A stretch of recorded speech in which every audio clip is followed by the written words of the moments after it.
ആർപ്പുവിളികളോടെയും ആഘോഷത്തോടെയും നമ്മൾ പുതുവർഷത്തെ വരവേറ്റിരിക്കുകയാണ്. പുതുവർഷവുമായി ബന്ധപ്പെട്ട് കേരളത്തിൽ വിവിധ ഇടങ്ങളിലായി നിരവധി ആഘോഷ പരിപാടികളായിരുന്നു സംഘടിപ്പിച്ചിരുന്നത്.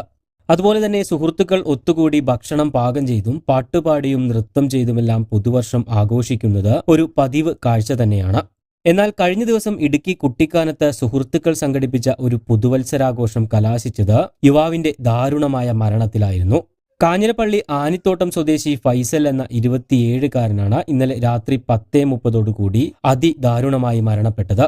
കുട്ടിക്കാനത്തെ കോക്കോട്ട് ഹിൽസിൽ ചൊവ്വാഴ്ച രാത്രിയാണ് 20ഓളം വരുന്ന സുഹൃത്തുക്കൾ പുതുവത്സരം ആഘോഷിക്കാനായി എത്തുന്നത്. കാഞ്ഞിരപ്പള്ളി, ഈരാറ്റുപേട്ട എന്നിവിടങ്ങളിൽ നിന്നുള്ളവരായിരുന്നു സംഘത്തിലുണ്ടായിരുന്നവർ. തുടർന്ന് പുതുവത്സര ആഘോഷ പരിപാടികൾ നടക്കുന്നതിനിടെ ഫൈസലിന് ഒരു ഫോൺ കോൾ വരികയും ഇതിനു പിന്നാലെ ഫോണിൽ സംസാരിച്ചുകൊണ്ട് കാറിൽ പോയി ഇരിക്കുകയുമായിരുന്നു.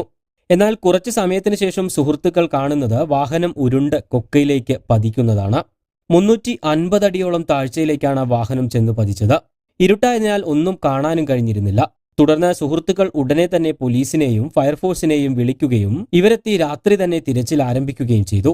എന്നാൽ ഏറെ നേരം തിരച്ചിൽ നടത്തിയിട്ടും ഫൈസലിനെ കണ്ടെത്താനായിരുന്നില്ല. തുടർന്ന് ഇന്ന് രാവിലെ ഫയർഫോഴ്സിന്റെയും ഈരാറ്റുപേട്ടയിൽ നിന്നുള്ള സന്നദ്ധ സംഘടനകളുടെയും സംയുക്തമായ തിരച്ചിലുകൾക്കൊടുവിലാണ് കാറിൽ നിന്നും തെറിച്ചു വീണ നിലയിൽ യുവാവിന്റെ മൃതദേഹം കണ്ടെത്തുന്നത്. തുടർന്ന് ആശുപത്രിയിലേക്ക് എത്തിക്കുകയും മരണം സ്ഥിരീകരിക്കുകയുമായിരുന്നു.